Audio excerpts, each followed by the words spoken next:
Hello, everybody. Welcome back to another episode of Why Do I Care? I'm your host, Toby Favalora, And I'm Alex Trevette. and today we will discuss the spending bill that Congress recently passed to avoid a government shutdown. So, without further ado, let's get right to it. Your actions turned a bill that weighed pounds into a bill that weighed ounces. You are the media now. Vox Populi, Vox Die.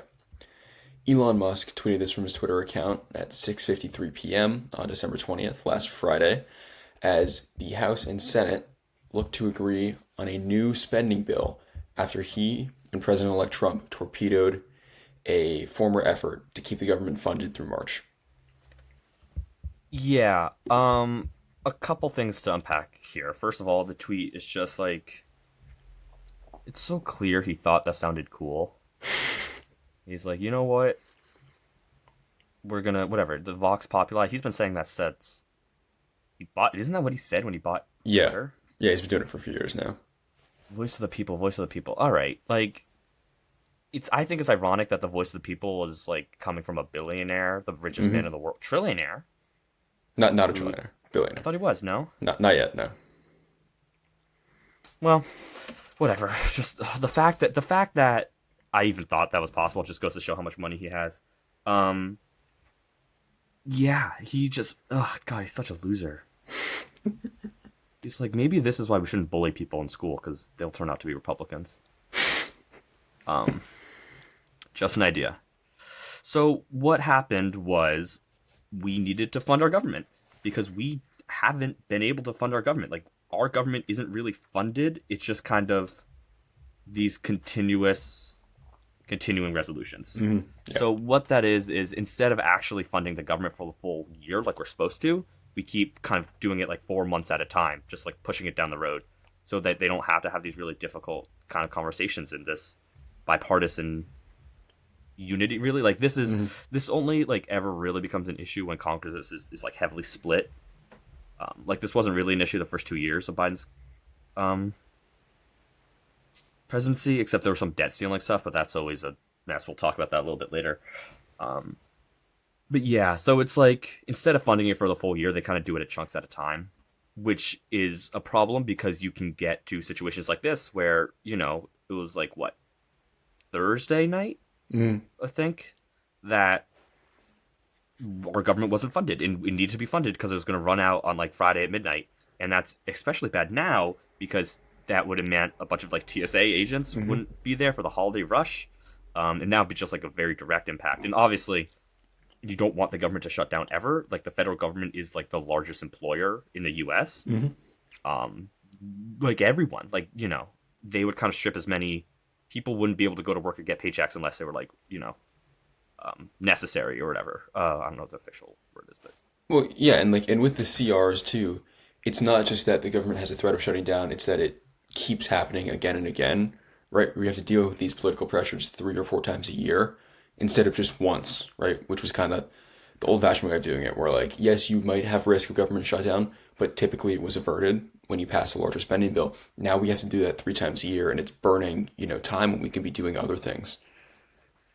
yeah, and I think it's part of the reason that you would want to do a continuing resolution is it's just like it's temporary, so you don't really have to like politically kind of swallow that pill. But it's like the same thing.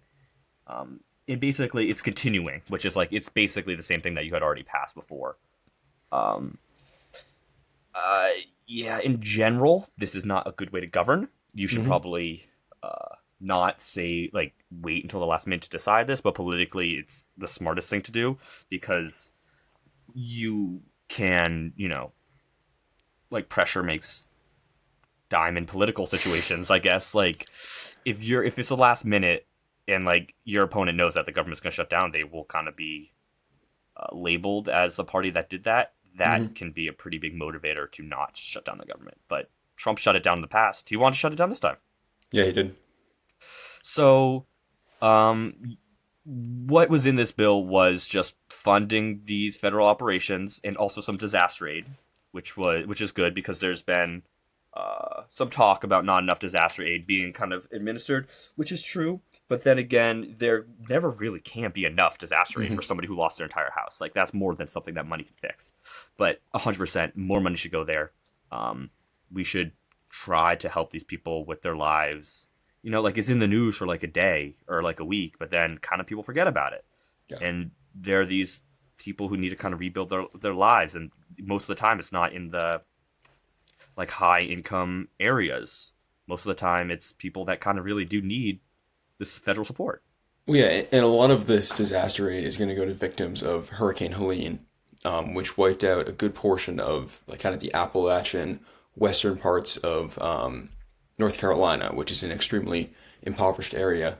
And it also like when we're talking about disaster aid, right? One thing that comes really into play is like the hypocrisy that we're seeing from Republicans, because like for months on end they were kind of calling for Biden to do something about it, right? And now they are here voting against disaster aid. And so you kind of see like dichotomy between like, oh yeah, like you should do this thing, but also we're going to vote against it because we don't like the government ever spending money. And it's also worth it to note that like, as you said, disaster aid goes much further than just one bill. Like it has to be a process over years and years and years to actually rebuild these places and make sure that they have, stable economy, stable schooling well into the future. Yeah, and something that's important to note about this is that I had a conversation with somebody I know about this, and they were like, why is it bad that Republicans want to cut some of these things? Like specifically, we talked about like some of the cancer research that they did. That was an extreme example, but like along that vein. And to be fair, their thought process was like, okay, like they kind of thought Republicans are still the old school conservatives. Like, oh, they will, cut how federal money is spent, but then give those tax cuts to everybody. I'm like, no, the money's going to go to the defense budget, and it's going to go to rich tax cuts for donors. Defense budget, I can kind of agree with, especially in kind of today's political climate. I know you don't necessarily agree. I cannot totally. But... I agree more so on a strong defense budget. That's something I can fully get behind. But also, the taxes are going to go to the rich, in like the super rich. Like there was some of his tax plans came out, and people were like, "Oh my God, this is what's going to happen." Just classic. People don't really know what they're voting for. But that being said, something that was important is that Trump wanted a debt limit increase. I agree. I think the debt limit should be removed. So, the thing is that he has campaigned against this in the past. He's explicitly said that we should not raise the debt ceiling, right? And yet here he comes out saying, "Let's raise the debt ceiling." Because it's so much easier to like backseat govern, like, oh, don't do that. And then when it's your turn, you're like, oh my God. So basically what the debt ceiling is like, I don't even know how to describe it. It's just like, if we get to a certain amount of debt, we, like, the global economy basically crashes. Yeah. Like, there's no good way to explain it. It's like, just like a ceiling. Like, you can't exceed X amount of debt, and if you do, the federal government won't, like, I don't even know. It's just like, it stops. Like, you can't have more debt after that point. And then because of that, like, the bonds and the everything that kind of, it's just really, really bad. It's really stupid because it's such a dangerous bargaining chip that has been used in the past. It's like, oh, we won't raise the debt ceiling. And then we're like, oh, we kind of need to, or else the government's going to, not even the government, like the global economy. Like, that's the world's going to shut down. Yeah. Oh, 100%. Because it's based on, like, our debt is based off of loans and bonds and all this stuff. And most of the global economy was also kind of based on loans with the U.S. and bonds with the U.S. and all this stuff, especially post-World War II. So having that crumble, very bad. So, yeah, Trump wanted to raise it. Sure. I think we should get rid of it. I think there's no need to ever have that ever possibly happen. Like, if you're that worried about the debt and the deficit, then you can talk about it like adults. You can't just be like, okay, we'll just let the global economy crash, ha ha ha. Like, it's so stupid. And I don't even, I want to say, it wasn't 2022, was it? When this was a big fight about raising the debt ceiling?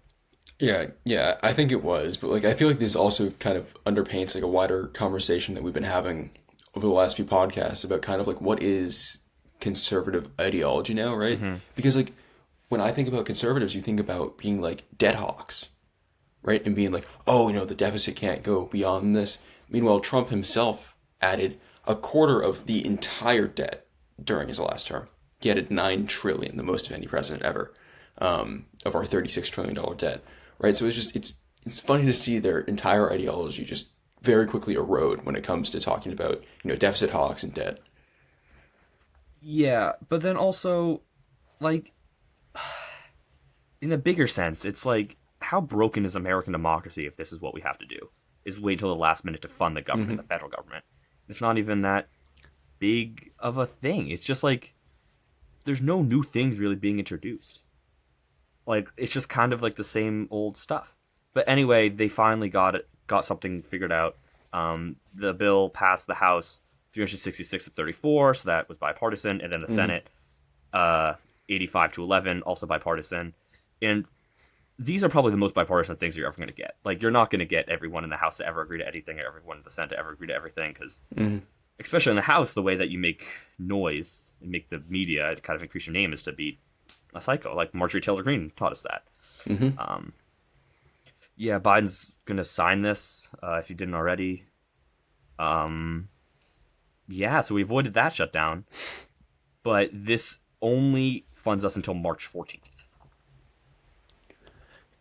Yeah, and I mean, March is when the wheels are really going to come off the bus. We'll be 2 months into a Trump presidency, less than 2 months. He'll get inaugurated January 20th. And you're going to see one of the slimmest legislative majorities in the history of the U.S. Congress trying to pass a budget for a sitting president.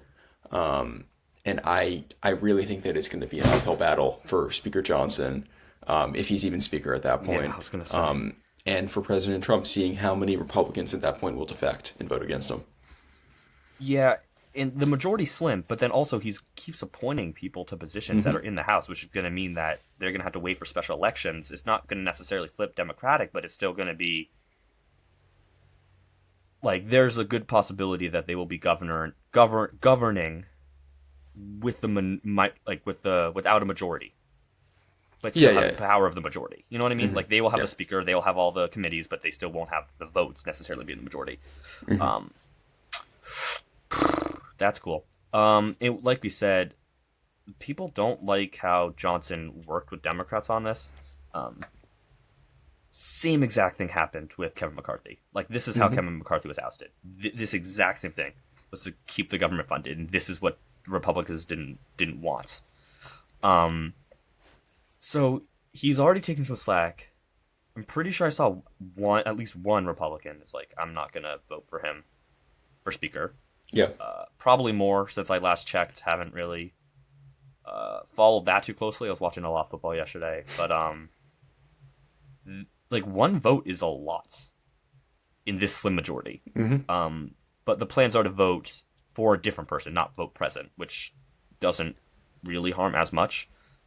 Just many ballots. It's going to be a circus, but in general, the first 100 days of a presidency is when you can get things done, and having to fight about this in the House is just going to be such a mess. Well, yeah, I mean, it's a hopeful sign for the American people that maybe the Republican legislative agenda will be kind of kneecapped a little bit. But again, like, yeah, there is an immense amount of power in, 1, 2, or 3 House Republicans peeling off from their caucus, which is something that, you don't see from the Democrats. I remember last time when Speaker Johnson was being elected as Speaker, right? Every single vote, the Democrats voted Hakeem Jeffries. Every single one of them. Meanwhile, the Republicans were in complete disarray, right? And I think with, midterms looming in 2 years, the Democrats might try to kind of send a referendum to the American people, be like, hey, we are the party of order, of organization. We actually know how to govern.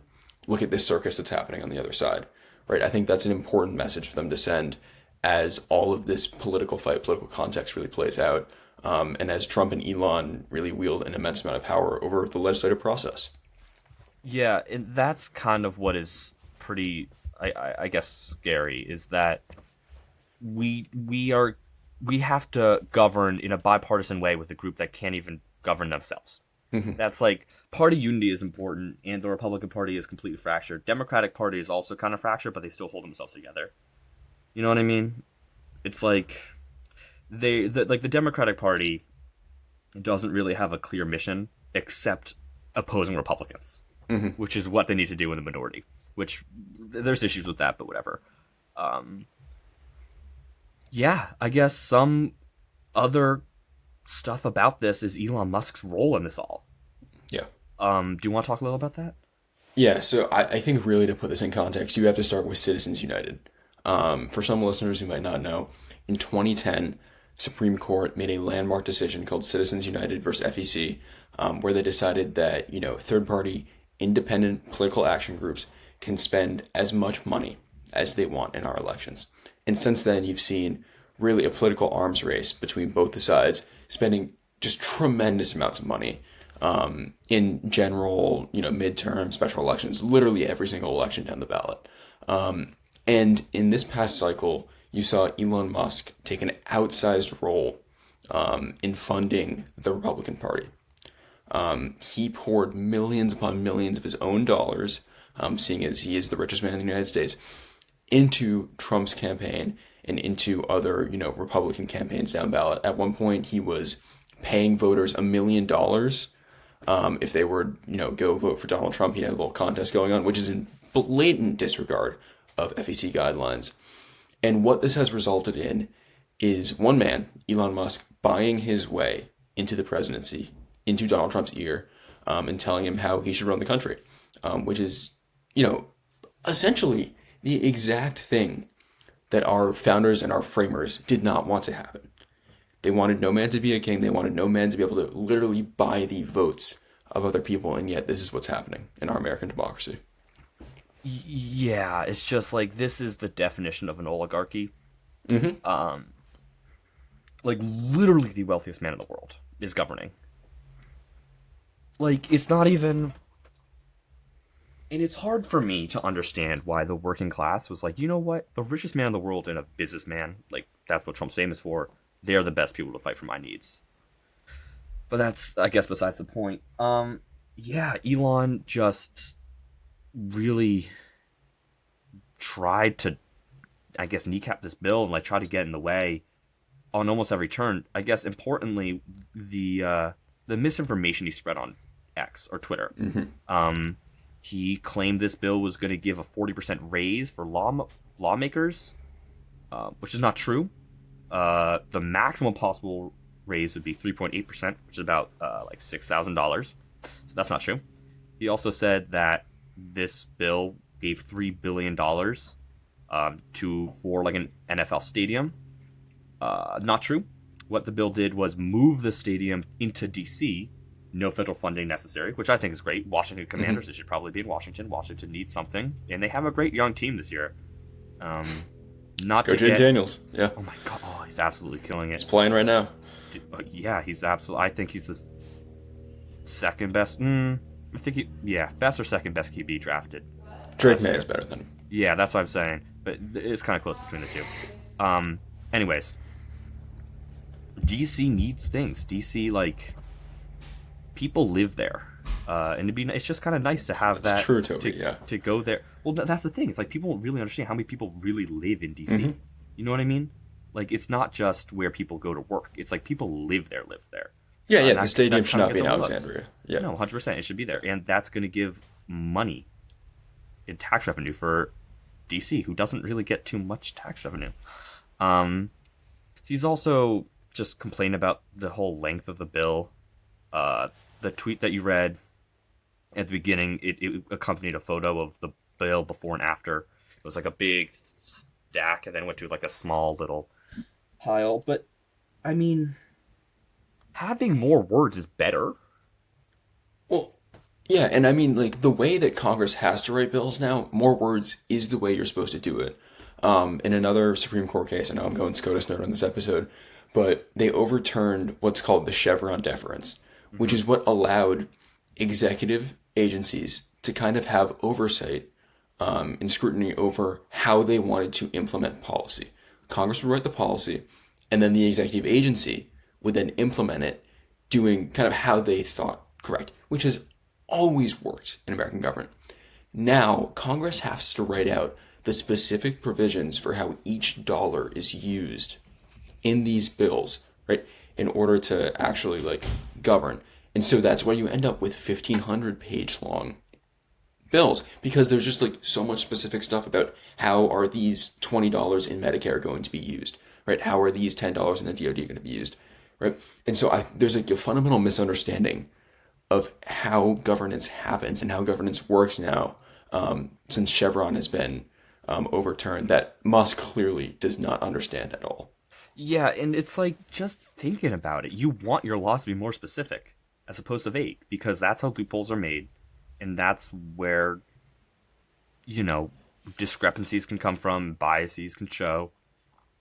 It's better to have a more strict law and less lenience, especially when it comes to funding and when it comes to kind of the Supreme Court being more involved than normal. It means that they are less likely to step on Congress's toes if Congress decides to explicitly say something, but if Congress doesn't necessarily explicitly say something, they're more likely to get involved. Mm-hmm. But yeah, it's not about SCOTUS. What this boils down to is how, like, I'm amazed at how Elon Musk became so relevant so fast. Like, do you remember before, like, he bought Twitter? Mm-hmm.